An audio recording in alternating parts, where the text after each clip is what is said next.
بسم اللہ الرحمن الرحیم۔ دوستو، اپنے چینل میں آپ کو خوش آمدید کہتا ہوں۔ چینل کو سبسکرائب بھی کر دیں تاکہ ہماری تمام ویڈیوز کا نوٹیفیکیشن آپ کو ملتا رہے۔ آج ہم نے آپ کو ایک ایسے بابرکت گھر کی سیر کروانی ہے اور اس گھر کے مناظر دکھانے ہیں جو کائنات کے سب سے افضل بشر رسول اللہ صلی اللہ علیہ وآلہ وسلم کا مسکن تھا۔ یہ ہمارے آقا رسول اللہ صلی اللہ علیہ وآلہ وسلم کے گھر کا وہ ماڈل ہے جو کچھ عرصہ پہلے سعودی حکومت نے احادیث اور مختلف روایات کو مد نظر رکھتے ہوئے ترتیب دیا تھا تاکہ عشاق رسول دنیا بھر سے یہاں پر آئیں اور دیکھیں کہ ہمارے آقا جو دو جہانوں کے مالک اور سردار تھے کس قدر سادہ زندگی بسر کرتے تھے۔ چنانچہ میں نے بھی یہ اپنا فرض سمجھا کہ جو لوگ وہاں پر نہیں جا سکتے، جنہیں ابھی تک وہاں کا بلاوا نہیں آیا، وہ یہیں پر بیٹھے اپنی سکرین کے ذریعے اس مبارک گھر کا دیدار کریں، اس بابرکت گھر کی سیر کر لیں۔ لیکن اس بابرکت گھر کی سیر کروانے سے پہلے آپ سے ایک چھوٹی سی گزارش ہے کہ اس چینل کو سبسکرائب کر دیں تاکہ ایسی مزید ویڈیوز آپ تک پہنچتی رہیں۔ خواتین و حضرات، آپ کی نظروں کے سامنے یہ اس گھر کا ماڈل ہے جس میں کائنات کی سب سے زیادہ رحمتیں اور برکتیں اس گھر پر برسیں۔ اس مقدس مسکن کا اگر جائزہ لیا جائے تو سب سے پہلے جو ہماری نگاہوں کو اپنے جانب متوجہ کرتی ہے وہ یہ ہے اس گھر کی سادگی۔ ایک لمحے کو تصور کریں کہ ہمارے نبی آقا صلی اللہ علیہ وآلہ وسلم جو نہ صرف اس جہان بلکہ جو تمام جہانوں کے لیے سردار بن کر آئے تھے، اور اگر مختصراً کہا جائے تو وجہ تخلیق کائنات تھے، تو وہ اس دنیاوی زندگی کو کیا حیثیت دیتے تھے۔ سب سے پہلا منظر جو آپ کی سکرین پر شیئر کر رہے ہیں، اس سے آپ کو اندازہ ہوگا کہ رسول اللہ صلی اللہ علیہ وآلہ وسلم کی ساخت کیسی تھی اور اس کا سٹرکچر اور اس کا ڈیزائن کیسا تھا۔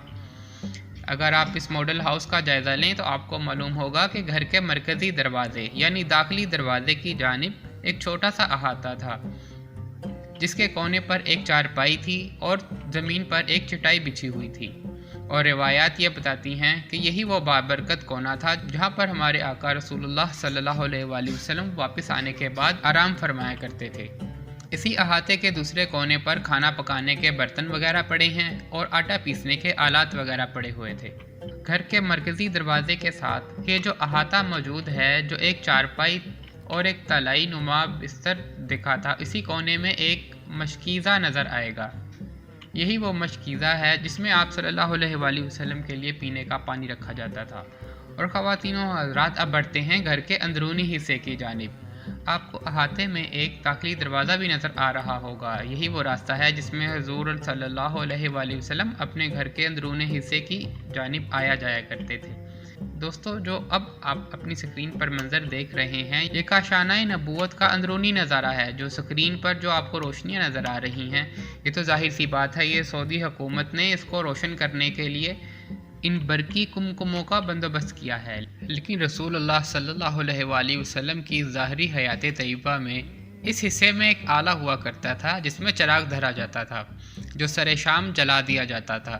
اس حصے کی کچی چار دیواری میں آپ کو نظر آ رہا ہوگا کہ فرش پر کھجور کی چٹائیاں بچھی ہوئی ہیں اور چٹائیوں کے ایک جانب چارپائی نما ایک چیز رکھی ہوئی ہے جس پہ رسول اللہ صلی اللہ علیہ وآلہ وسلم آرام فرمایا کرتے تھے، اور ساتھ ہی زمین پر ٹاٹ دھرا ہوا ہے۔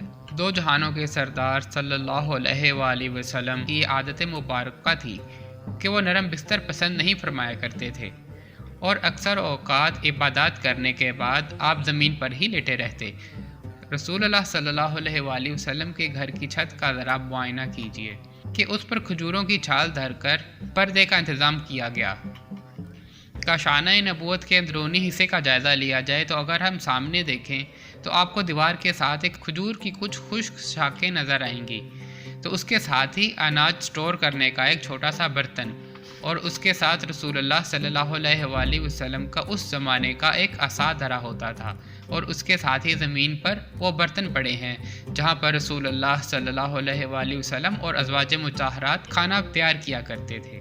آپ صلی اللہ علیہ وآلہ وسلم کھانے میں انتہائی محتاط طریقہ اختیار کیا کرتے تھے۔ حضرت عبداللہ ابن عباس رضی اللہ تعالیٰ عنہ آپ صلی اللہ علیہ وآلہ وسلم کے طعام کی کیفیت کا تذکرہ اس طرح فرماتے تھے۔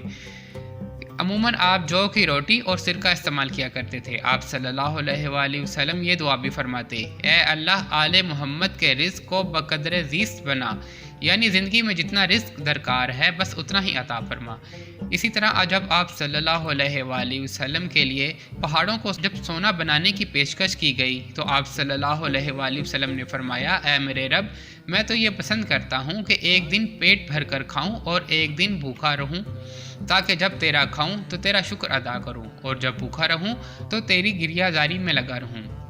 حضور صلی اللہ علیہ وآلہ وسلم کے دور میں آپ نے زہد و قناعت کا درس دیا، لیکن اس راہ میں آپ صلی اللہ علیہ وآلہ وسلم کا ایک اپنا طرز عمل کیا تھا۔ عرب کے ہر گوشے سے دولت کے خزانے لدے چلے آتے تھے، لیکن آپ صلی اللہ علیہ وآلہ وسلم کا طرز عمل کیا تھا؟ آپ صلی اللہ علیہ وآلہ وسلم کے گھر میں وہی فقر و فاقہ ہوتا تھا۔ حضور صلی اللہ علیہ وآلہ وسلم کے پردہ فرمانے کے بعد حضرت عائشہ صدیقہ رضی اللہ تعالیٰ عنہ فرمایا کرتی تھی، حضور صلی اللہ علیہ وآلہ وسلم اس دنیا سے پردہ فرما گئے، لیکن 2 وقت بھی سیر ہو کر کھانا نہ کھایا۔ آپ رضی اللہ تعالیٰ عنہ بیان کرتی ہیں کہ جب آپ صلی اللہ علیہ وآلہ وسلم کا وصال ہوا تو گھر میں اس دن کے کھانے کے لیے چند جو کے دانوں کے سوا کچھ نہیں تھا، اور چند سیر جو کے بدلے آپ صلی اللہ علیہ وآلہ وسلم کی ذرا ایک یہودی کے ہاں رحم رکھی گئی تھی۔ خواتین و حضرات، یہ تو تھا ہمارے حضور صلی اللہ علیہ وآلہ وسلم کے طعام کا عالم۔ آپ رسول اللہ صلی اللہ علیہ وآلہ وسلم کے اس ماڈل ہاؤس کا نظارہ کر چکے ہیں کہ آپ نے دیکھا کہ کتنا سادہ بچھونا تھا۔ ابن مسعود رضی اللہ تعالیٰ عنہ فرماتے ہیں کہ ایک دفعہ رسول اللہ صلی اللہ علیہ وآلہ وسلم نے ایسی چٹائی پر آرام کیا جس سے آپ کے جسم مبارک پر چند نشانات پڑ گئے۔ ابن مسعود سے رہا نہ گیا، وہ بول پڑے کہ اگر آپ صلی اللہ علیہ وآلہ وسلم اجازت دیں تو میں نرم چٹائی کا انتظام کیے دیتا ہوں۔ تو آپ صلی اللہ علیہ وآلہ وسلم نے فرمایا، میرے لیے دنیا کی کیا ضرورت؟ میری اور دنیا کی مثال اس مسافر کی طرح ہے جو کسی شہر کی طرف سفر کر رہا ہو اور درخت کے سائے میں آرام لے اور چل دے۔ اسی طرح کے کچھ الفاظ آپ صلی اللہ علیہ وآلہ وسلم سے اس وقت بھی روایت کیے گئے جب حضرت عائشہ صدیقہ رضی اللہ تعالیٰ عنہ نے آپ صلی اللہ علیہ وآلہ وسلم کے لیے نرم بستر بچھا دیا تھا۔ آپ کے بستر کی کیفیت حضرت عائشہ صدیقہ رضی اللہ تعالیٰ عنہ یوں بیان فرماتی ہیں کہ آپ صلی اللہ علیہ وآلہ وسلم کا بستر مبارک چمڑے کا تھا جس میں کھجور کے پتے بھر دیے جاتے۔ آپ صلی اللہ علیہ وآلہ وسلم کی گھریلو زندگی کیسی تھی؟ گھر کی 4 دیواری کے اندر آپ کے معاملات کیا تھے؟ اور دینی اور دنیاوی معاملات میں آپ صلی اللہ علیہ وآلہ وسلم نے کیسے توازن قائم کیا؟ اس کے متعلق بہت سی احادیث روایات کی گئی ہیں۔ انہی میں سے ایک روایت یہ ہے کہ بعض صحابہ آپس میں گفتگو کر رہے تھے کہ رسول اللہ صلی اللہ علیہ وآلہ وسلم کی گھر سے باہر کی زندگی ہمارے سامنے ہے، لیکن گھر کی 4 دیواری کے اندر رسول اللہ صلی اللہ علیہ وآلہ وسلم کے معاملات ہمارے علم میں نہیں ہیں، چنانچہ ہمیں اس سے متعلق معلوم کرنا چاہیے، پھر اپنے گھروں میں اس کی پیروی کرنی چاہیے۔ اب رسول اللہ صلی اللہ علیہ وآلہ وسلم کے گھر کے اندر کی زندگی تو ازواج مطہرات ہی جانتی تھی، اسی لیے وہی اس کے متعلق بہتر رہنمائی کر سکتی ہیں۔ چنانچہ ان اصحاب نے آپس میں مشورہ کیا کہ ازواج مطہرات کی خدمت میں جاتے ہیں اور اس بارے میں معلوم کرتے ہیں۔ چنانچہ اصحاب گئے تو تمام ازواج مطہرات نے یہ بتایا کہ رسول اللہ صلی اللہ علیہ وآلہ وسلم کے گھر کے معاملات ویسے ہی تھے جیسے دوسرے لوگوں کے تھے۔ کھانے کا وقت ہوتا تو کھانا کھاتے، اور گھر کا کوئی کام کاج ہوتا تو وہ خود کر دیتے، تو گھر کی کسی چیز کی مرمت کرنی ہوتی تو خود کر دیتے، کوئی جوتا کاٹنا ہوتا تو خود کاٹ دیتے، چارپائی سیدھی کرنی ہوتی تو خود ہی کر دیتے، کسی کام میں ازواج مطہرات کا ہاتھ بٹانے کی ضرورت ہوتی تو ہاتھ بٹا دیتے۔ گویا نبی کریم صلی اللہ علیہ وآلہ وسلم نے بھی ایک بھرپور خاندانی زندگی گزاری۔ جس طرح رسول اللہ صلی اللہ علیہ وآلہ وسلم کی زندگی کے دوسرے پہلو ہمارے لیے آئیڈیل ہیں، اسی طرح خاندانی معاملات میں آپ صلی اللہ علیہ وآلہ وسلم کی زندگی ہمارے لیے مشعل راہ ہے۔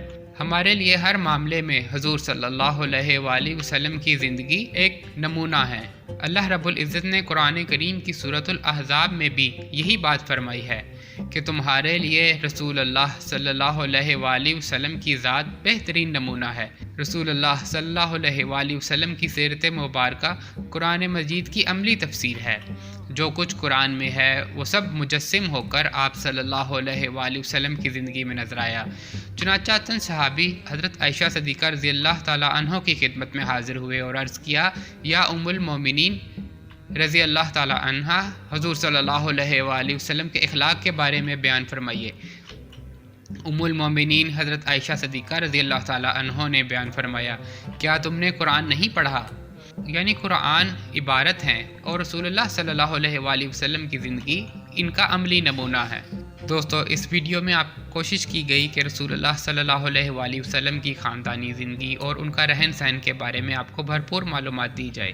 امید ہے کہ آپ کو معلومات ضرور پسند آئی ہوگی۔ آخر میں دعا کرتے ہیں کہ اللہ تعالی ہمیں بھی اپنی زندگیاں رسول اللہ صلی اللہ علیہ وآلہ وسلم کی حیات مبارکہ کی طرح ڈھالنے کی سعادت نصیب فرمائے۔